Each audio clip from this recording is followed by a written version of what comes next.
ये complete division है पूरी बुक का, पूरे अकाउंट्स के कोर्स का सेकेंड एंड थर्ड बुक के लिए। ठीक है, डन। तो देखो सबसे पहले आती है हमारी accounting for share capital. Company accounts में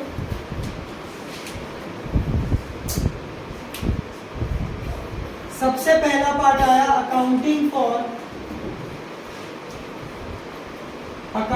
फॉर शेयर कैपिटल। सभी बच्चों के पास नोट्स हैं? डन। नोट्स पे आ जाओ, page number 23।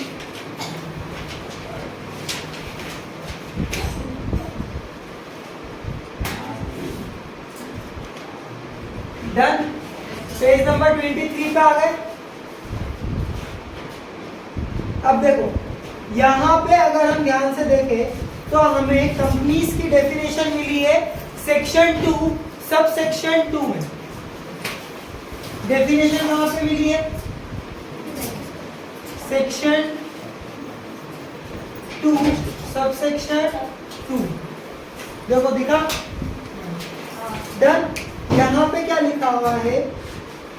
In term as an entity formed and incorporated under Companies Act 2030 or any previous companies law।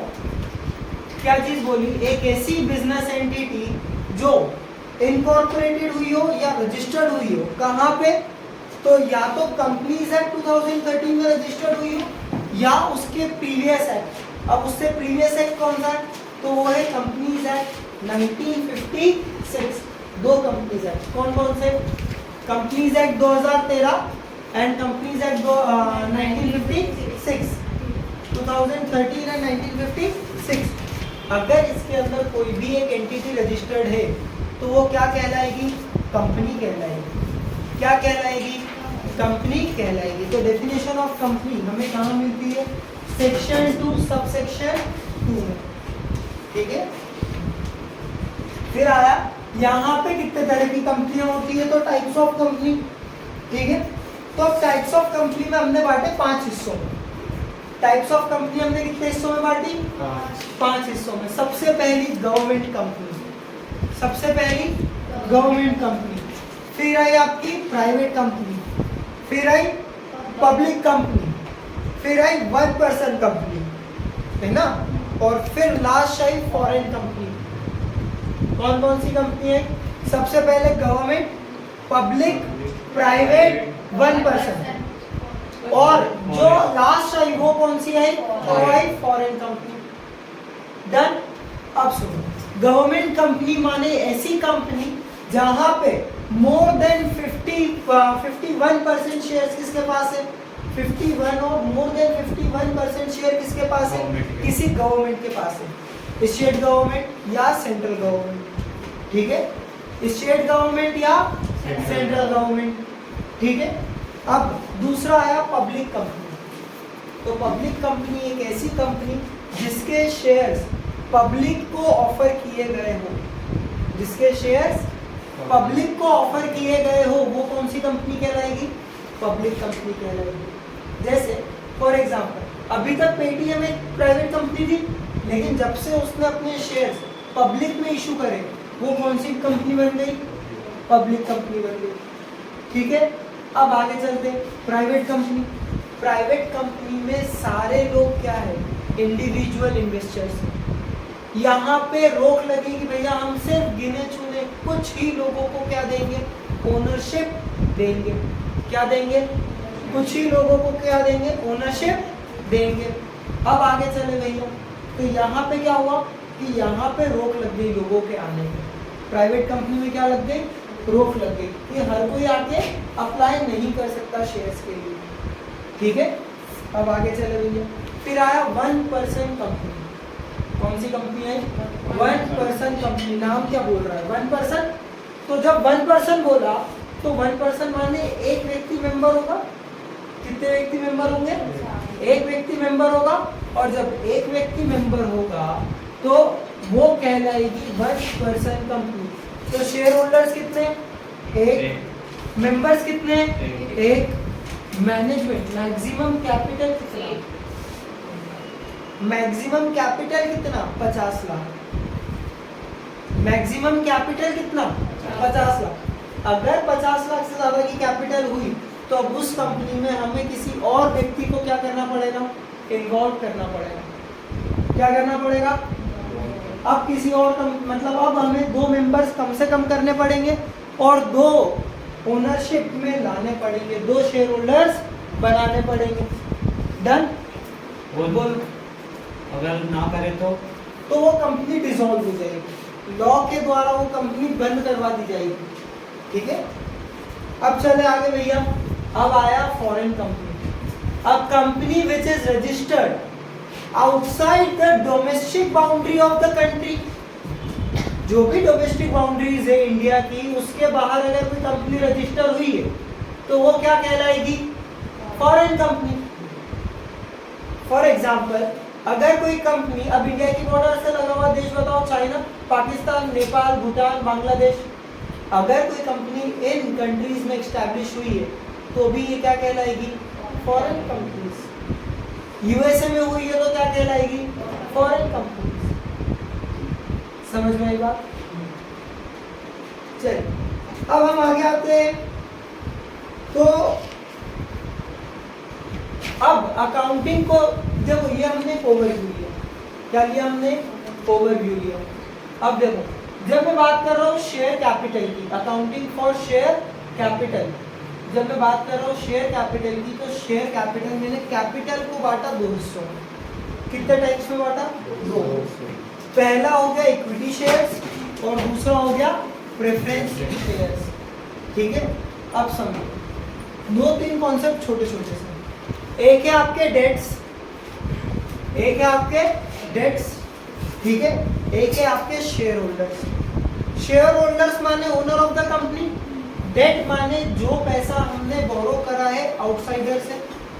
ठीक है, पैसा आप कितने तरीके से रेस कर सकते हो, मुश्किल से 2 तरीके से, या यूं बोलो सिर्फ 2 तरीके से। कैसे, या तो खुद का पैसा है, या तो किसी से लिया हुआ है। ठीक है, या तो खुद का है या तो किसी से ले लिया, उधार ले लिया। इसके अलावा तीसरा कोई टाइप नहीं मिलेगा, इसके अलावा तीसरा कोई टाइप नहीं मिलेगा। जब हम बात कर रहे हैं तीसरे टाइप की, मतलब 2 टाइप की, तो अब सुनो, जो पैसा मैंने उधार लिया ये एक समय पे आके देना पड़ेगा, चुकाना पड़ेगा। ठीक है, अब समझो कंपनी अकाउंट्स क्या बोलता है, कंपनीज एक्ट क्या बोलता है कि बोले भैया आप ऐसी सिक्योरिटी कोई सी भी जो आप बोरो कर रहे हो ना, आप उसको 30 साल से ज्यादा के लिए इशू नहीं कर सकते। कितने साल से ज्यादा के लिए इशू नहीं कर सकते, 30 ईयर से ज्यादा के लिए इशू नहीं कर सकते। और यही टाइम पहले 20 ईयर्स था, जिसे बढ़ाकर कितना किया गया, 30 ईयर्स किया गया। ठीक है, तो 20 से 30 किया गया। अब समझो, जो डेट्स है ये फिक्स रिटर्न देते हैं, जो डेट्स है वो क्या देते हैं, फिक्स रिटर्न देते हैं। भैया इतना % ब्याज तो आएगा ही आएगा, इतना % इंटरेस्ट तो मिलेगा ही मिलेगा, फिक्स है, हर साल मिलेगा, ये भी फिक्स है। प्रॉफिट हो चाहे ना हो मिलेगा ही मिलेगा। तो ऐसे व्यक्ति जो अपने फंड्स को लेके बहुत ज़्यादा घबराए हुए रहते, डरे हुए रहते, जो बिल्कुल भी रिस्क नहीं चाहते, वो क्या करते हैं, वो ऐसे सिक्योरिटीज में इन्वेस्ट करते हैं, डिबेंचर्स में इन्वेस्ट करते हैं। डन। अब एक हो गए दिलदार लोग, बोले भैया पैसा हाँ लगा दिया, पूरा रिस्क तो डूब गया तो पूरा डूब गया, मिला तो खूब मिला, होगा ना। बहुत हेवी रिस्क ले रहे वो लोग, क्या कर रहे हैं वो लोग, बहुत ज्यादा हेवी रिस्क ले। क्या होता है, ये रिस्क टेकर्स है, ये पैसा इन्वेस्ट करते हैं, इनको पता है कंपनी अगर ग्रो करेगी तो भैया 1 लाख के 10 लाख बना दे, 1 करोड़ बना दे, ये रिस्क लेते हैं। और डूबे तो पूरे 1 लाख के 0 हो जाए, कुछ भी नहीं बचेगा, तो रिस्क लेने वाला व्यक्ति होता है। तो ये कहलाते हैं इक्विटी शेयर्स। ये कौन होता है, इक्विटी शेयर्स। अब समझो, एक व्यक्ति ऐसा हुआ जो बोल रहा अरे आप थोड़ी तो रिस्क लेने की इच्छा है, लेकिन थोड़ा थोड़ा फिक्स रिटर्न भी चाहिए। वो दोनों तरफ चल रहा है। वो क्या बोल रहा है, बोले भैया थोड़ी रिस्क लेने के लिए भी तैयार हूँ, लेकिन थोड़ा रिटर्न भी तो आए रेगुलर में। तो ऐसे लोगों के लिए क्या बनाया हमने, 100 फिक्स रिटर्न उठा लिया डेट से, और रिस्क उठा लिया इक्विटी से थोड़ा सा, मतलब कैपिटल का हिस्सा किससे उठा लिया, इक्विटी से। और हमने इन दोनों को मिला के कौन सी थर्ड टाइप की कैटेगरी बना दी, प्रेफरेंस शेयर कैपिटल। कौन सी थर्ड कैटेगरी बना दी, प्रेफरेंस शेयर कैपिटल। समस्या कुछ पक्का? अब समझो, जब हम अब देखो न्यूमेरिकल पॉइंट ऑफ व्यू से अगर हम देखें तो हमारा जो सबसे पहला पार्ट आता है वो आता है बैलेंस शीट।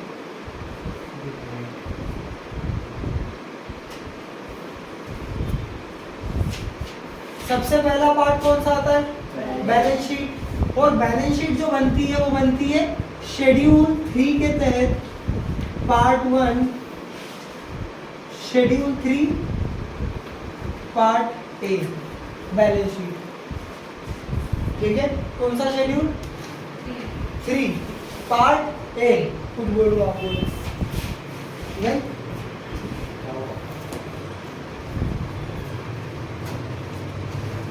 चलो अब देखो यहाँ पे बैलेंस शीट का फॉर्मेट। बैलेंस शीट का फॉर्मेट देखने के लिए आप लोग आ जाइए पेज नंबर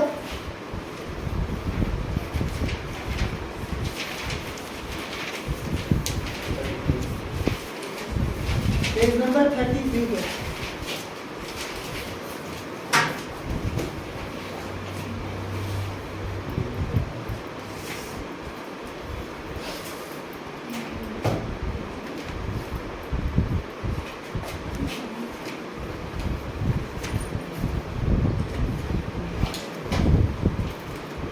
चलो बैलेंस शीट साल के अंत में बनाई जाती है एज पर इंटरनेशनल नॉर्म्स। हम हमारे अकाउंटिंग ईयर को कब क्लोज करते हैं, 31 मार्च को करते हैं।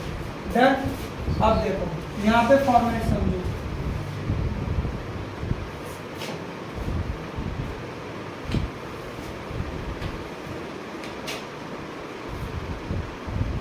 चलो सबसे पहला आया आपका सीरियल नंबर्स, फिर आया पर्टिकुलर्स।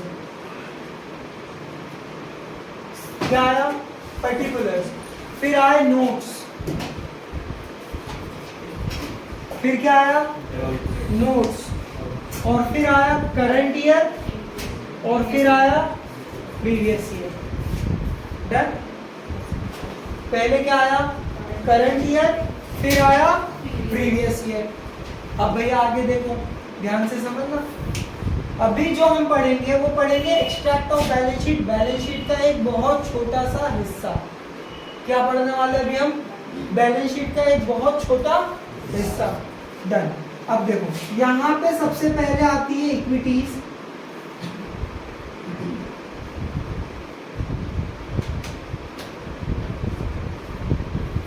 अच्छा वो 3 वाला कॉन्सेप्ट याद है ना, हर चीज के कितने 2-2 हिस्से, तो इक्विटीज के 2, लाइबिलिटीज के 2, फिर एसेट्स के 2, याद है? अब वो तो नहीं सिखाना पड़ा। चलो done. Equities and liabilities. Equities में सबसे पहला हिस्सा कौन सा आया, शेयर होल्डर्स।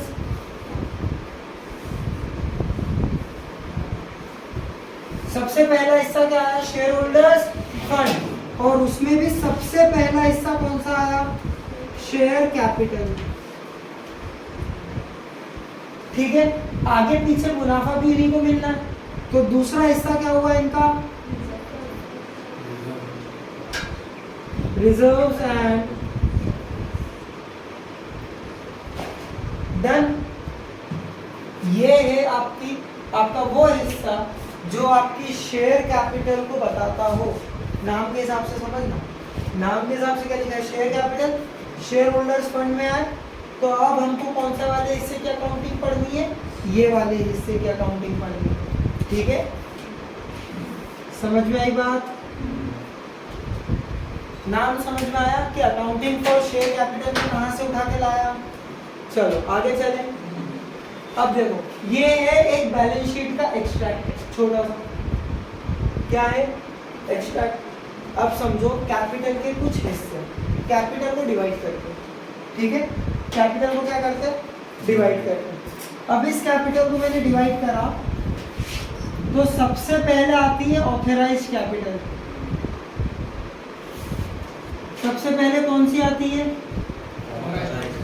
ऑथराइज कैपिटल, ठीक है। फिर आती है आपकी कौन सी, सेकंड नंबर का आती है आपकी इशूड कैपिटल।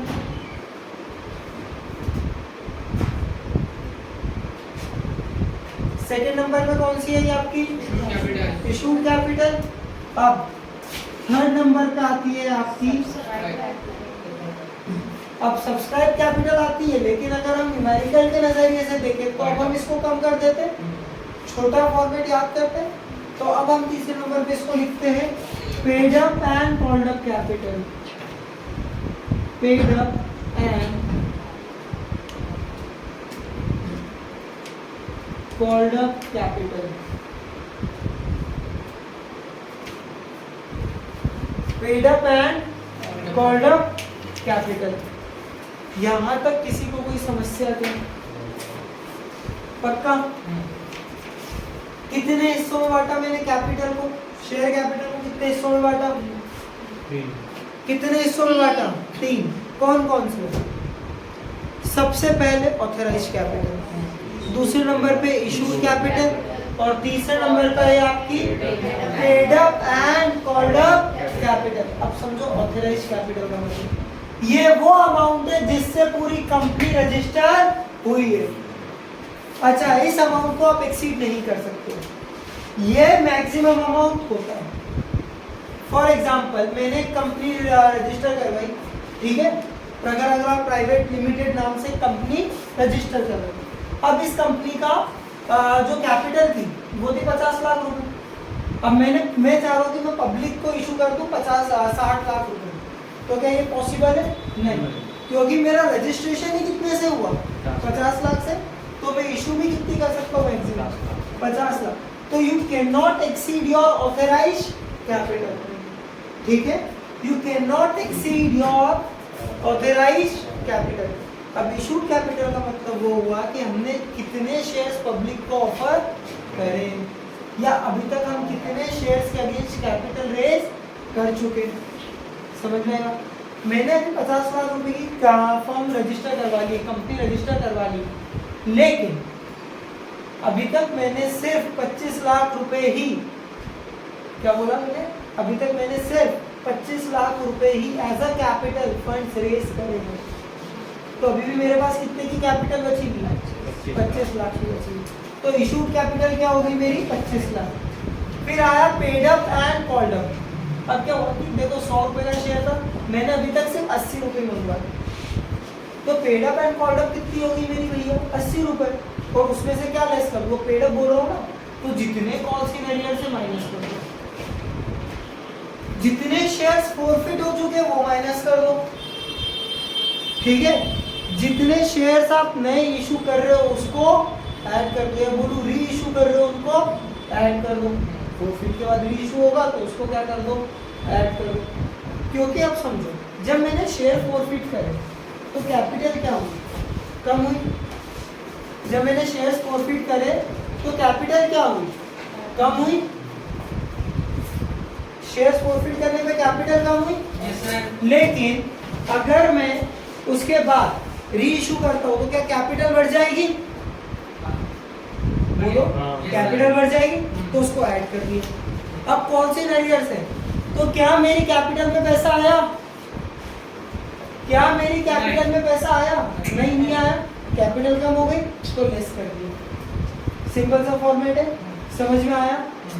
अरे बोलो डन। ये वाला फॉर्मेट समझ में आया? पक्का? अब आगे चलते हैं। अब देखो, रिजर्व्स एंड सरप्लस को भी बांटेंगे कितने हिस्सों में? सबसे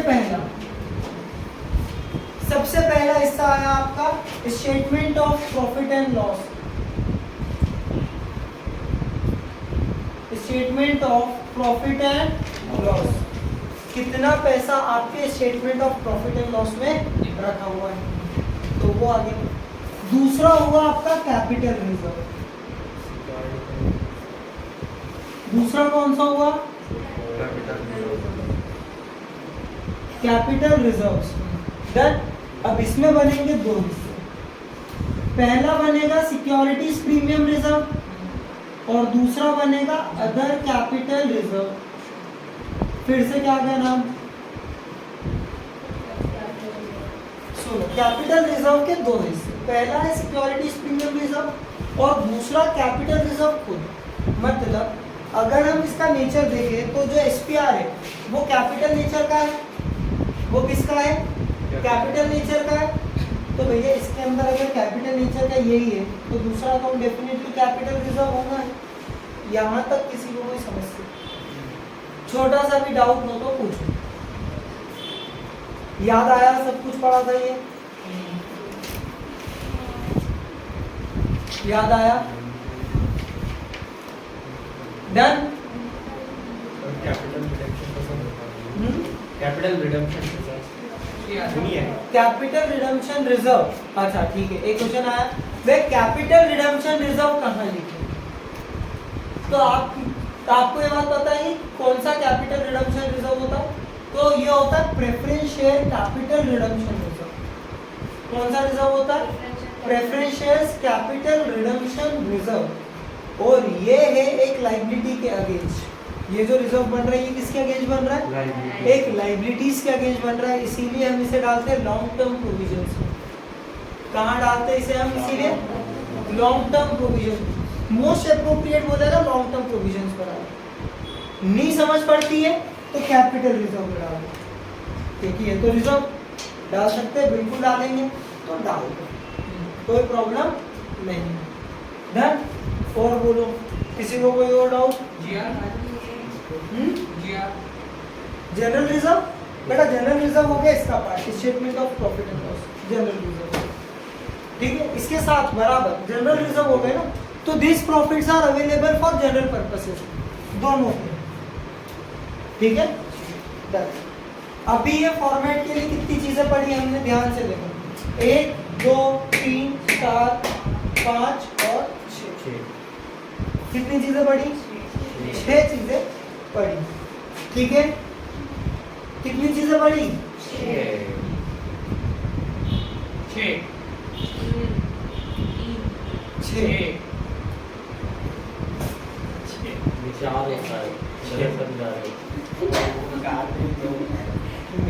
चलो, समझ में आया? पक्का?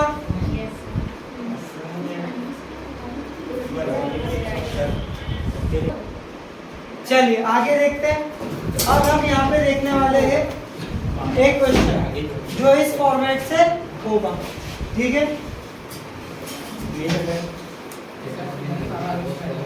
मतलब एक बार नील के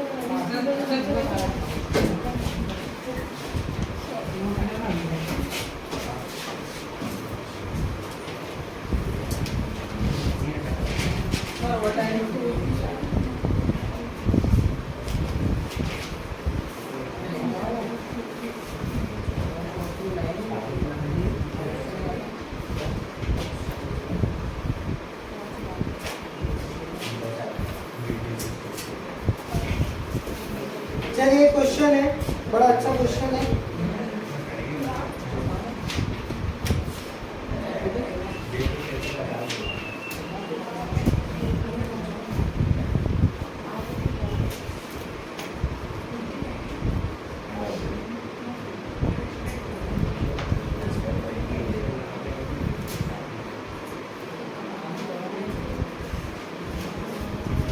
जनता limited had an authorized capital of 2 lakh equity shares of 10 each। तो ऑथराइज कैपिटल कितने की हो गई? 2 लाख शेयर 10 रुपए के एक, मतलब कितने की हो गई? 20 लाख की। ठीक है, डन। फिर आया the company offer to the public for subscription 1 lakh shares. अब बताओ 2 लाख में से कितने शेयर पब्लिक को ऑफर करे मैंने? 1 लाख ऑफर करे। तो इशू कैपिटल कितनी हो गई मेरी? 1 लाख और 10 रुपए के हिसाब से शेयर।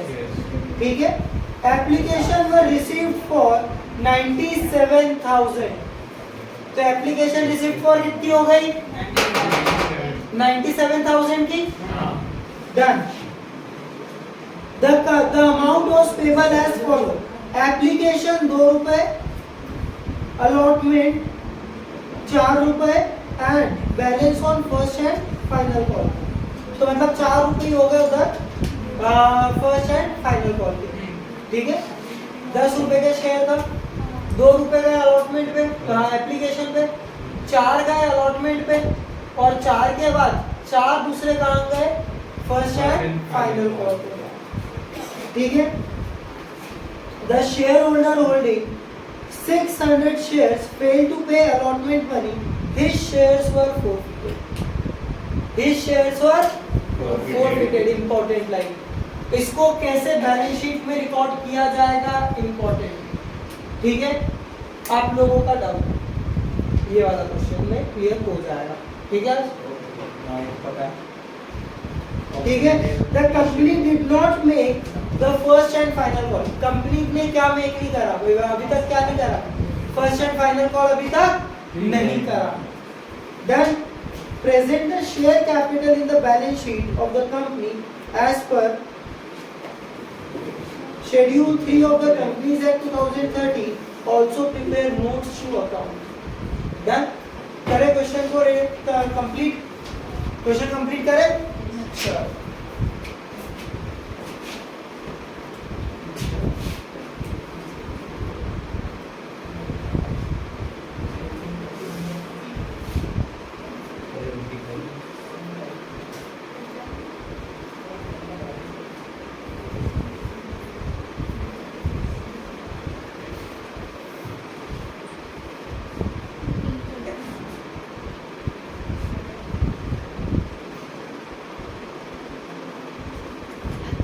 डन, फॉर्मेट बनाया, ये बनाया बैलेंस शीट का फॉर्मेट। अब बनाएंगे नोट्स टू अकाउंट का फॉर्मेट।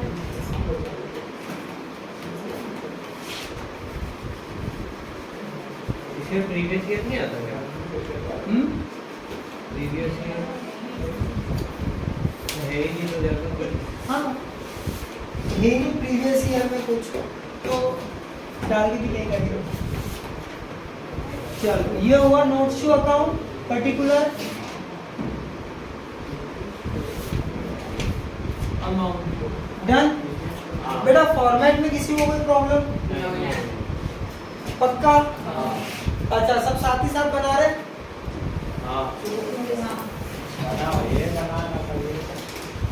चलो आगे देखो, अब यहाँ पे हम डालेंगे equity and liability. Equity and liability.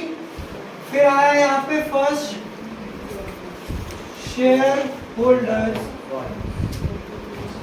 Fund. फिर आया इसमें शेयर कैपिटल, और इधर डाला नोट नंबर 1। इधर क्या डाला, नोट नंबर 1, और नोट नंबर 1 यहाँ पे डालेंगे और स्टार्ट करेंगे शेयर कैपिटल डालेंगे। अब देखो ध्यान से, सबसे पहला क्या होता है, ऑथराइज। तो यहाँ पे लिखेंगे authorise capital.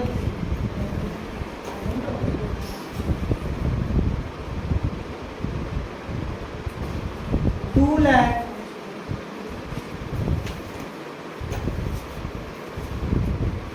equity shares of 10 each, of rupees 10 each।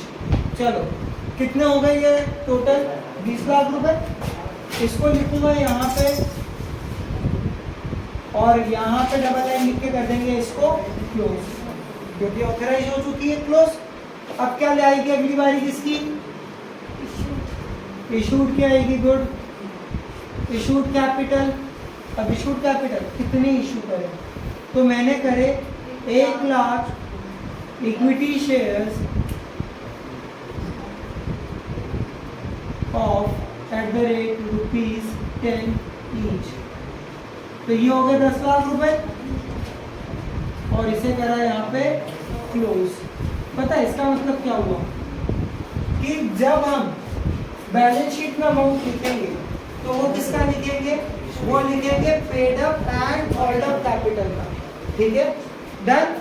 चलो यहाँ पे आया paid up and hold up capital.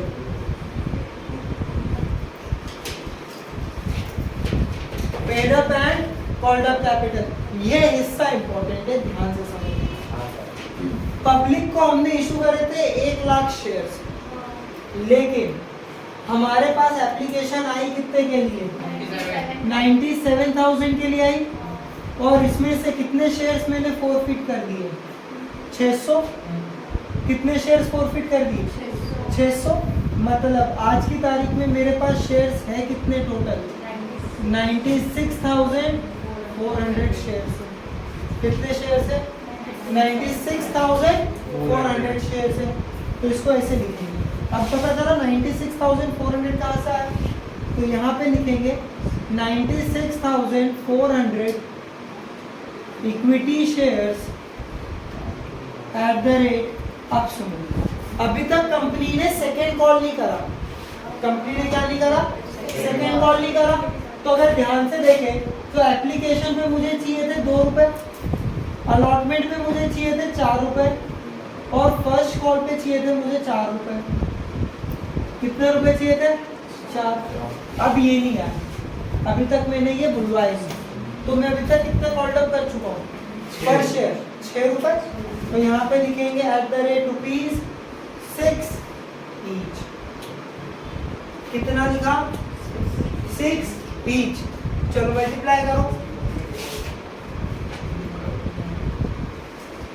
6 4 24, 6 6 36, 8 3, 6 9 54 plus 3 57। ठीक है, 57 578,400 5,78,400 डन। डन। आप समझो, लेकिन यहाँ पे अभी भी मेरे पास शेयर फॉरफीचर का पैसा रखा हुआ है। क्या रखा हुआ है? शेयर फॉरफीचर का पैसा अभी भी रखा हुआ है। तो ऐड कर दो इसमें, ऐड शेयर फॉरफीचर अकाउंट। अब देखो 600 शेयर्स पे, 600 शेयर्स पे। अब उसने, हमने जब शेयर फॉरफिट करे थे तो किसके कारण करे थे? अलॉटमेंट पर भी ना मिलने के बाद। मतलब हमें मिल क्या गया होगा? एप्लीकेशन मिल गया होगा। तो फॉरफीचर में भी कितने रुपए गए? तो शेयर्स एट द रेट 2 पर शेयर, तो ये हो गए 1200। इसे ऐड कर दो। शेयर फॉरफीचर में कितने शेयर्स थे? 6 रुपए। 600 रुपए थे, 600 शेयर थे सॉरी। अब 600 शेयर्स पे मैंने हर एक शेयर पे कितने रुपए जब्त करे थे? 2 रुपए जब्त करे थे। तो 2 रुपए से मल्टीप्लाई कर दिया, कितना आया? 1200। अब इसको ऐड कर दो तो कितना आ रहा है? 006,975। और यहीं पे इसको क्लोज करा।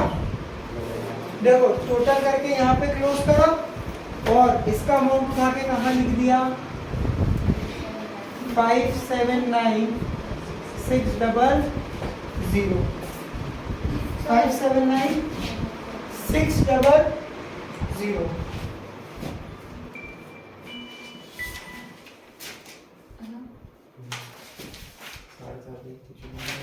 डन। समझ में आया? ये वाला कॉन्सेप्ट समझ में आया कि नहीं आया? चलिए डन। और यहीं पे हमने हमारी बैलेंस शीट को कर दिया क्या? बेटा क्लोज नहीं करेंगे ना, क्योंकि देखो बैलेंस शीट इनकम्प्लीट है, इसीलिए टोटल लगा के क्या नहीं करेंगे, उसको क्लोज नहीं करेंगे। 1 दिन ना लगाएंगे, 2 दिन लगाएंगे, 1 भी नहीं लगाएंगे। अगर आपको क्वेश्चन को क्लोज करना है तो you can close it like this, कि भैया हाँ इसके आगे भी कंटिन्यूएशन में है, लेकिन हमने इतने पार्ट लगाना है। डन। कोई समस्या?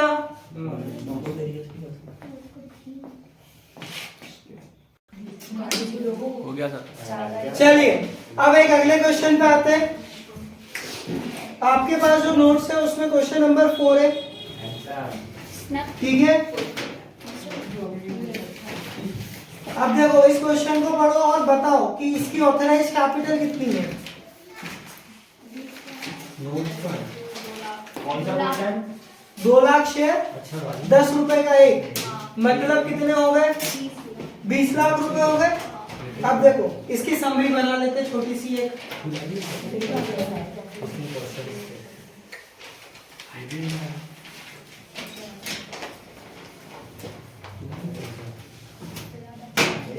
चलो ऑथराइज कैपिटल है 2 lakh shares at the rate 10 each, at the rate 10 each. अब देखो अमाउंट टू बी रिसीव्ड है। अब बताओ एप्लीकेशन पे कितना चाहिए? अब 10 रुपए का एक शेयर है तो मुझे एप्लीकेशन पे चाहिए 3 रुपए, अलॉटमेंट पे चाहिए मुझे 6 रुपए, जिसमें 1 रुपए का प्रीमियम है। कितने का प्रीमियम है? 1 रुपए का प्रीमियम है। और बैलेंस चाहिए मुझे फर्स्ट कॉल पे, हाँ सर। तो फर्स्ट कॉल पे हो गए 5 और 3 8, मतलब कितने? 2 रुपए। ठीक है, 10 में से माइनस कर दिया कैपिटल के अमाउंट को। चलो फिर हम देखते हैं आगे भैया कि 2 लोगों की इंफॉर्मेशन दे रखी है। अच्छा पहले इशू की इंफॉर्मेशन दे रखी है। इशूड है 80,000 शेयर्स और मनीष एक शेयर होल्डर है जिसके पास 5,000 शेयर्स है, जिसके पास 5,000 शेयर्स है, वो फेल हो चुका है पे करने में allotment and call money. Done. इसके शेयर्स क्या कर दिए हमने? फोरफिट कर दिए। कितने कर दिए? फोरफिट कर दिए। ये इंफॉर्मेशन है। अब फिर है भैया एक नाम क्या है? अतुल, आलोक। 4,000। हाँ आलोक के कितने शेयर्स है? 4,000। 4,000 शेयर्स है और इस पे क्या नहीं मिला है? कॉल मनी नहीं मिला है। ठीक है, इस पे क्या नहीं मिला है? कॉल मनी नहीं मिला है। अब देखो आगे बोला है कि out of this 5,000 shares 3,000 shares were reissued for rupees 9 per share. Done. ये क्वेश्चन की समरी है। अब समरी में किसी को कोई समस्या हो तो बोलो। सर नहीं सर वो कुछ गलत हो गया। सर हम्म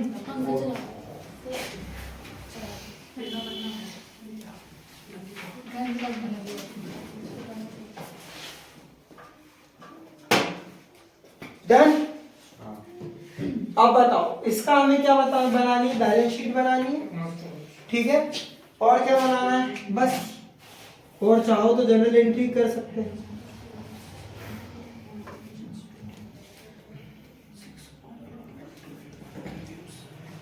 ये क्वेश्चन आएगा तो जनरल एंट्री बनानी पड़ेगी क्या? जो पूछा जाएगा वही बनाएंगे। इसमें अभी उन्होंने हमसे सिर्फ बैलेंस शीट मांगी है, तो बैलेंस शीट बना के खत्म कर देंगे।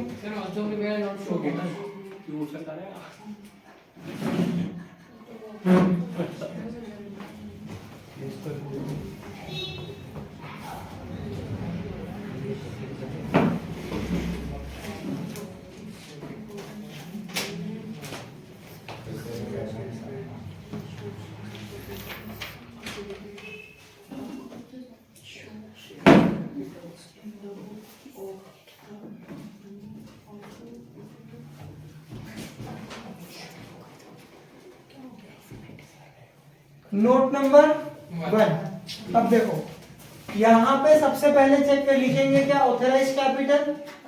ऑथराइज कैपिटल है इसकी 2 lakh equity share of 10 each. चलो ये ऐसा कैसा काम आ गया। ठीक है, फिर यहाँ पे इशूड कैपिटल कितनी है? 80,000 शेयर्स। तो यहाँ पे लिखा मैंने 80,000 इक्विटी शेयर्स ऑफ 10 ईच, मतलब ये हो गए कितने?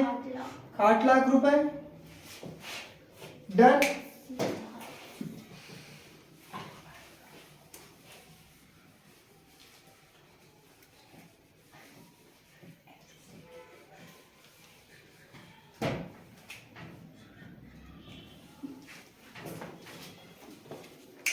अब सुन, 80,000 equity shares of 10 lakh 10 rupees each, तो ये होगा 8 लाख। अब देखो मेरे पास टोटल अवेलेबल शेयर्स है कितने, 80,000, जिसमें से फोरफिट कितने कर दिए, 5,000। कितने शेयर्स फोरफिट कर दिए, 5,000। चलो तो यहाँ पे लिखा मैंने 75,000 इक्विटी शेयर्स ऑफ 10 ईच। अब सुनो, पूरे पैसे मंगवा चुका हूं, यहाँ पे क्या लिखा था, ऑल मनी वर ड्यूली रिसीव्ड, तो मतलब मैं सारे कॉल्स अभी तक कर चुका हूं, ठीक है, डन। तो ये कितना आया, जल्दी बोलो, 75 इंटू 10, 7,50,000, 7,50,000। अब देखो यहाँ पे आपने कुछ शेयर्स को क्या करा, रीइशू करा। कितने शेयर्स को रीइशू करा, 3,000 शेयर्स को रीइशू करा। कितने शेयर्स को रीइशू करा, 3,000 शेयर्स को रीइशू करा। तो 3,000 इक्विटी शेयर्स। अच्छा अब सुनो, 10 रुपए का शेयर है, मैंने इशू करे हैं मतलब 9 रुपए पे, लेकिन तब भी मैं इसको रिकॉर्ड कितने से करूंगा, फेस वैल्यू से। क्यों, क्योंकि वो 1 रुपए जो है मैं एडजस्ट करूंगा फोरफीचर अकाउंट से। कहां से एडजस्ट करूंगा, फोरफीचर अकाउंट से एडजस्ट करूंगा। समझ में आई बात कि नहीं है, पक्का। तो डन, @10 ईच कितने हो गए, ये 30,000। चलो ये आया 30,000। मैंने इस इंफॉर्मेशन का यूज ले लिया, इसका ले लिया, इसकी बारी। अब यहां पे क्या लेस कर दूंगा मैं, लेस कॉल्स एंड अरियर्स। अब बताओ कॉल्स एंड अरियर्स कितने के हो गए, 4,000 शेयर पे 2 रुपए, क्योंकि कॉल मनी बोला है सिर्फ, तो 4,000 शेयर्स पे कितने रुपए, 2 रुपए, तो कितने हो गए ये 8,000। यहां तक किसी को कोई समस्या, पक्का। अच्छा एक बात बताओ, अभी तक तुमने जो शेयर फोरफिट करे थे उनमें से कितने शेयर्स ऐसे हैं जो रीइश्यू नहीं हुए, 1,000 शेयर, 2,000 शेयर। 5 में से 3 कर दिए, बचे कितने, 2,000। तो 2,000 शेयर बचे हुए अभी भी, हर्ष कि नहीं बचे, बचे, डन। तो यहाँ पे हम ऐड करेंगे फिर से एक और बार, add share forfeiture account, share forfeiture account, ठीक है। कितने शेयर से, 2,000 शेयर से। अच्छा अब मेरी बात सुन लो, उसने कितना पैसा हमको दिया, सिर्फ एप्लीकेशन दिया, अलॉटमेंट नहीं दे पाया और फर्स्ट कॉल नहीं दे पाया, मतलब ये पैसा नहीं मिला, ये मिल गया।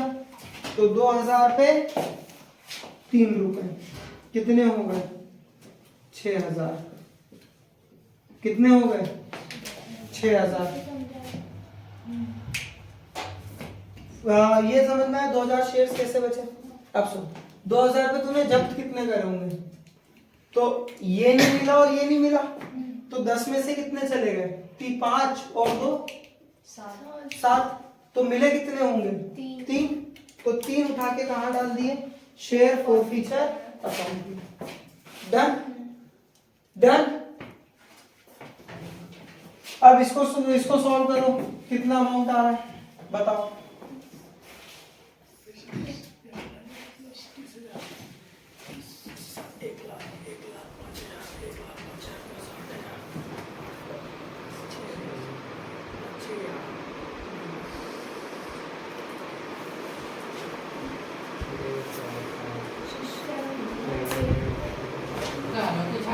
आलोक के 4000 शेयर्स को मैंने डाला ना कॉल्स इन अरियर्स। आलोक के शेयर्स के डाले ना 4000 शेयर्स को कॉल इन अरियर्स @ 2 रुपीस, क्योंकि सिर्फ कॉल ही मिला और कॉल है 2 रुपए। डन? नहीं बोला ही नहीं क्वेश्चन में, तो क्यों करेंगे। अब आया मेरा सेकेंड वर्किंग नोट जो है रिजर्व्स एंड सरप्लस का, जो है रिजर्व्स एंड सरप्लस का।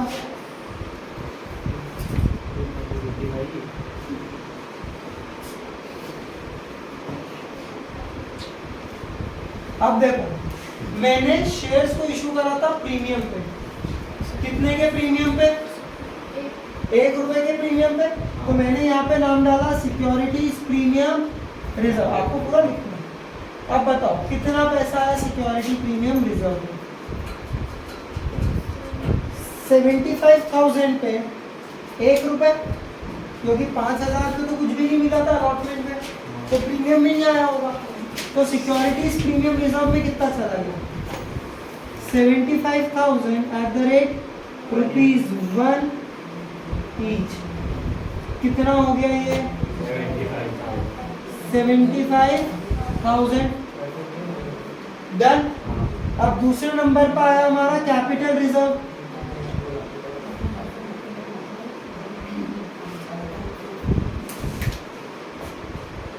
दूसरे नंबर पे क्या आया, कैपिटल रिजर्व। अब सुनो, आपने 5,000 शेयर में से कितने शेयर्स को रीइश्यू करा, 3,000 शेयर्स को रीइश्यू करा। कितने पे रीइश्यू करा, तो 9 रुपए पे करा। और आपने पर शेयर जब्त कितने रुपए करे, 3 रुपए। अरे फीचर पे कितने रुपए जब्त करे थे, 3 रुपए। मतलब अब 3 में से 1 रुपए यूज कहाँ पर आ गया, इधर कैपिटल में यूज आ गया, किधर यूज आ गया, तो बचा कितना, 2 रुपए।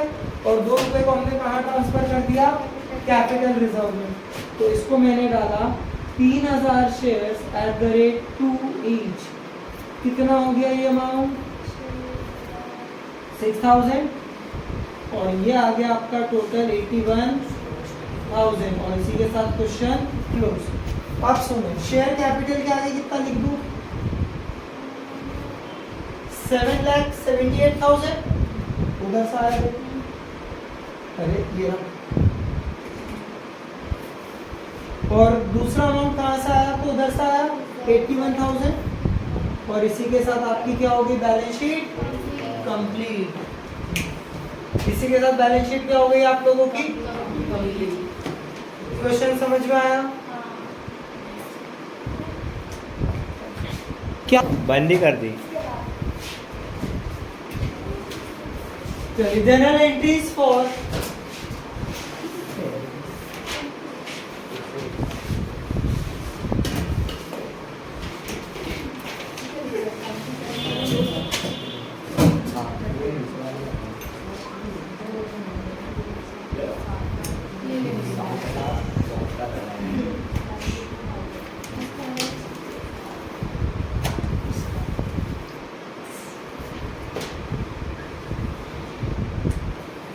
सुनो, अब हम है ना जनरल में सारी कॉमन जनरल एंट्रीज को देखेंगे एक कॉमन बेस बना के, ताकि इसको रिवाइज करना आसान हो जाए, मेमोराइज करना आसान हो जाए। एंट्रीज कॉमन है, ठीक है। तो सबसे पहला हिस्सा हम बनाएंगे किसका, इक्विटी का। दूसरा किसका बनाएंगे, प्रेफरेंस का। और तीसरा बनाएंगे हम डिवेंचर्स का। अब देखो ध्यान से, सबकी कॉमन एंट्रीज, और ये जो सीक्वेंस चलता है, ये सीक्वेंस चलता है कुछ ऐसे। सबसे पहले हम करेंगे रिसीव, फिर हम करेंगे ड्यू, फिर करेंगे हम ड्यू, फिर करेंगे रिसीव, फिर करेंगे ड्यू, और फिर करेंगे रिसीव। हम इसको 3 कॉल्स के लिए बना रहे। अगर 4 के लिए आती है तो फिर क्या आ जाएगा, ड्यू और रिसीव। डन। अब समझो, अगर हमने सबसे पहले एप्लीकेशंस को बुलाया, इनवाइट करा, तो बैंक में पैसा आया, हाँ तो सब जगह देखो सबसे पहले एंट्री बनेगी में बैंक में पैसा आया तो bank account debit debit to share application account, ये पैसा उठ के कहाँ गया? एप्लीकेशन शेयर एप्लीकेशन में गया। अब यहाँ पे अगर प्रेफरेंस शेयर्स की बात आएगी तो इसे भी क्या लिखेंगे? Bank account debit to share application account. Equity आएगा ना सर मॉडल में? लिख दे, कोई दिक्कत नहीं है, शेयर भी लिखेगा तो चलेगा क्योंकि दोनों है किसके टाइप? शेयर्स के टाइप है।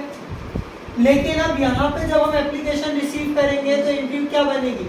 Bank account debit to debenture application account. क्या बनी? Debenture application account. ठीक है, अरे बोलो डन। अब यहाँ पे सेकेंड एंट्री किसकी बनेगी? ड्यू की। सेकेंड एंट्री किसकी बनेगी? ड्यू की बनेगी। चलो ड्यू की एंट्री देखते हैं।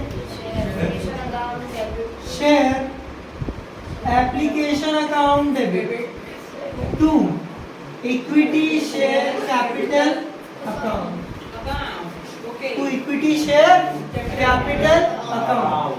अब यहाँ पे सेकेंड चीज जो चेंज हो जाएगी वो क्या हो जाएगी? यहाँ पे फिर वही आया share application account debit, share application account debit to.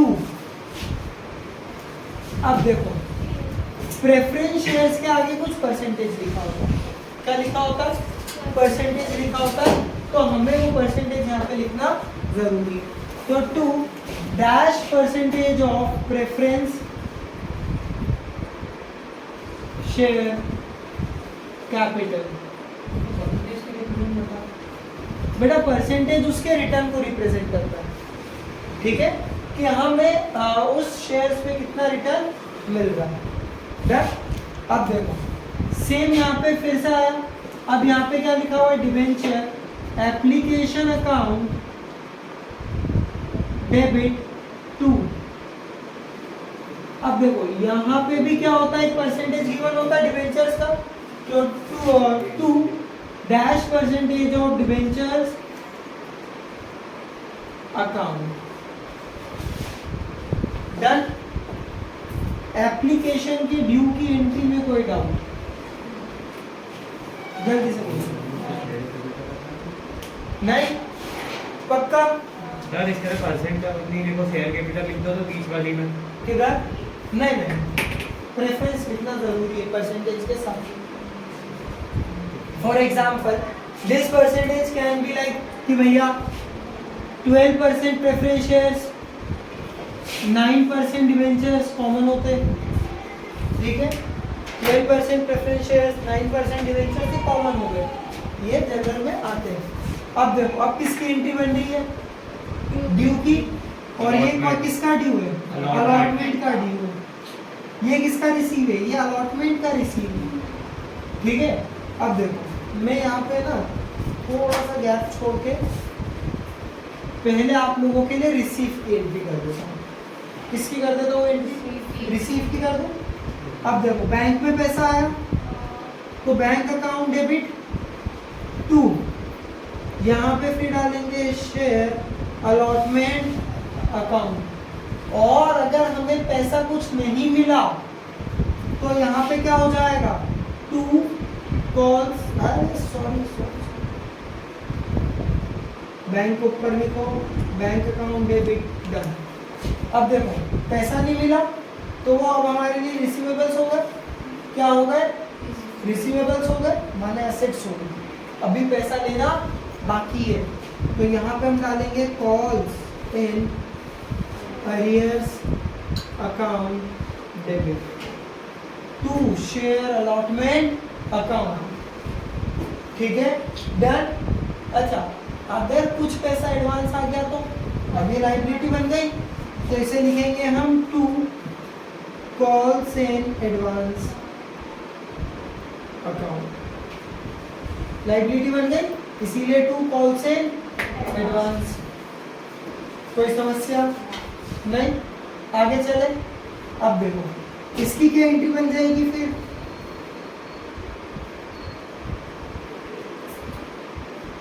इधर भी वही चीज है, बैंक में पैसा आया तो bank account debit, calls in arrears account debit 2। अब देखो यहाँ पे छोड़ी जगह डैश, अरे नहीं, to share allotment account, receive की कर रहे थे, तो भूल गया था कि ड्यू की कर रहे हैं, रिसीव की कर रहे हैं, किसकी एंट्री कर रहे हैं, रिसीव की। डन। तो रिसीव में हम बहुत रेयरली परसेंटेज वगैरह लिखते हैं, ठीक। 2 इधर क्या लिख दूं, कॉल्स इन एडवांस। यहां तक किसी को कोई समस्या क्या, अरे बोलो पक्का। अब बताओ यहाँ पे भी एंट्री क्या बन जाएगी फिर, same, bank account debit, calls in arrears account debit 2, debenture allotment account 2, calls in advance account. Done. अरे बोलो पक्का। अब चलो भैया आगे आते हैं, अब करेंगे इसके ड्यू के, सीक्वेंस यही होगा, अपन ने ये आसान थी तो पहले ये समझ ली, ठीक है। अब इसको अगर हम देखें तो अब देखो यहाँ पे शेयर अलॉटमेंट अकाउंट डेबिट हो रहा है, शेयर अलॉटमेंट अकाउंट डेबिट हो रहा है। दूसरा 2 इक्विटी शेयर कैपिटल अकाउंट और 2 securities premium reserve. Equity shares are issued on face value और ऑन प्रीमियम ऑन दैट। मतलब इक्विटी शेयर्स कभी भी अपनी फेस वैल्यू से कम के लिए इशू नहीं होते, वो ज्यादा के लिए इशू हो जाएंगे लेकिन वो कम के लिए इशू नहीं होंगे, ज्यादा के लिए इशू हो जाएंगे, कम के लिए इशू नहीं। फॉर एग्जाम्पल 10 रुपए का equity share can be issued for 10, 11, 12, 13, 14, 15 and so on, but it can not be issued for 9, 8, 7, 6, 5, 4। Done. तो इक्विटी शेयर्स कभी भी डिस्काउंट के लिए इशू नहीं होते। तो यहाँ पर अगर कोई नोट लिखना चाहे तो लिख ले कि इक्विटी शेयर्स कभी भी डिस्काउंट पे इशू नहीं होते। अच्छा भैया प्रेफरेंस शेयर्स होते हैं क्या, हाँ होते, प्रेफरेंस शेयर्स होते हैं क्या, बिल्कुल होते। चलो अब यहाँ पे ध्यान से देखिए, यहाँ पे मैंने लिखा शेयर अलॉटमेंट अकाउंट डेबिट, क्या लिखा है यहाँ पे, शेयर अलॉटमेंट अकाउंट डेबिट। अब ध्यान से देखना, ठीक है, या तो मैं उसे डिस्काउंट में इशू करूं, और डिस्काउंट अगर मैं दे रहा हूं, मैं एज अ फर्म अगर डिस्काउंट दे रहा हूं तो वो मेरे लिए क्या हो गया, एक्सपेंस हो गया, और एक्सपेंस हो गया तो डेबिट कर दूं। तो यहाँ पे मैं लिखूंगा discount on issue of preference share account debit. Discount on issue of preference shares account debit 2 -% preference share capital। अच्छा ये तो हो गया डिस्काउंट वाला, और अगर प्रीमियम पे इशू करा है तो यहाँ पे भी क्या डाल देंगे, 2 सिक्योरिटीज प्रीमियम रिजर्व। इसका मतलब क्या हुआ कि ये जो चीज है ये और में आएगी, किस में आएगी, और में आएगी, या तो ये या तो ये, 1 एट अ टाइम, क्या आएगी, 1 at a time. Done. Debenture की एंट्री को बता सकता है, इसको देखते हैं। चलो debenture allotment account debit, discount on issue of debentures account debit 2 -% debenture account और 2 सिक्योरिटीज प्रीमियम रिजर्व। अगेन ये दोनों चीजें भी किस में आएगी, और में आएगी, किस में आएगी, और में आएगी। डन, कोई समस्या तो नहीं, पक्का। आप यहाँ पे किसकी एंट्री करेंगे, मैं ये हो गई ड्यू अलॉटमेंट रिसीव अलॉटमेंट। आप किसकी करेंगे, ड्यू फर्स्ट कॉल। अब किसकी एंट्री करेंगे, ड्यू फर्स्ट कॉल। ठीक है, पक्का, कोई टेंशन तो नहीं, करूँ स्टेट में होगी ना ये तो। अब देखो यहाँ पे लिखा share first call account debit, क्या लिखा, share first call account debit to equity share capital account. Simple, यहाँ पर भी क्या हो जाएगा, share first call account debit, ठीक है, 2 -% प्रेफरेंस शेयर कैपिटल। डन। और यहाँ पे क्या आ जाएगा, debenture first call account debit to -% debenture account. Done. अब देखो आगे यहाँ पे करेंगे रिसीव की एंट्री। अब अगली एंट्री क्या की बनेगी, रिसीव की बनेगी।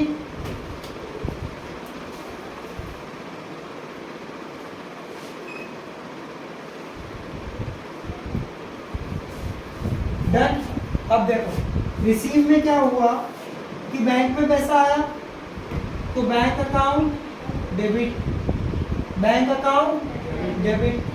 अब मुझे पैसा कुछ एडवांस में मिला होगा, मुझे पैसा कुछ इसमें मिला होगा, एडवांस में मिला होगा, तो वो यूज कर लूँ। पहले जब मिला था क्रेडिट करा, आज जब यूज करेंगे तो क्या करेंगे, डेबिट करेंगे।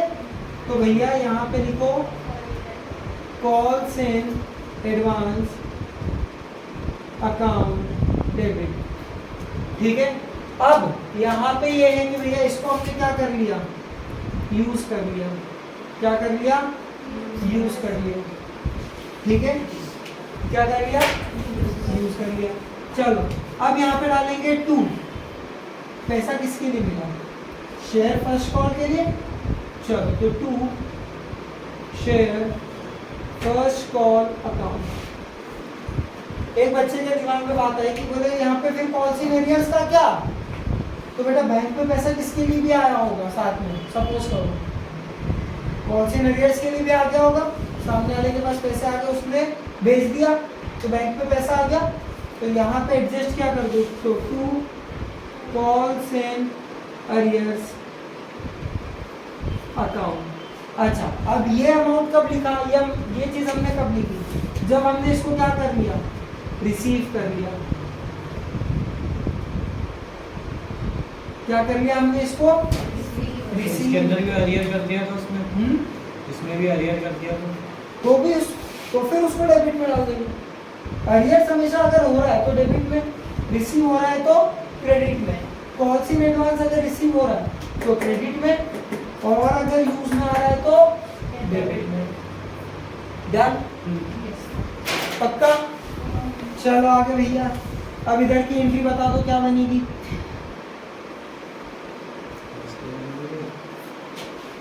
बैंक में पैसा आया तो bank account debit to share first call account, ठीक है।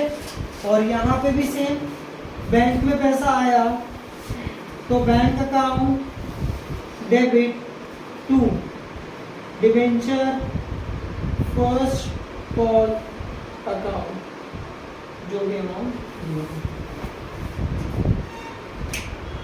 एंट्रीज देखी समझ में, चारों की एक साथ, तीनों टॉपिक्स की एंट्री को एक साथ देखा, समझ में आया?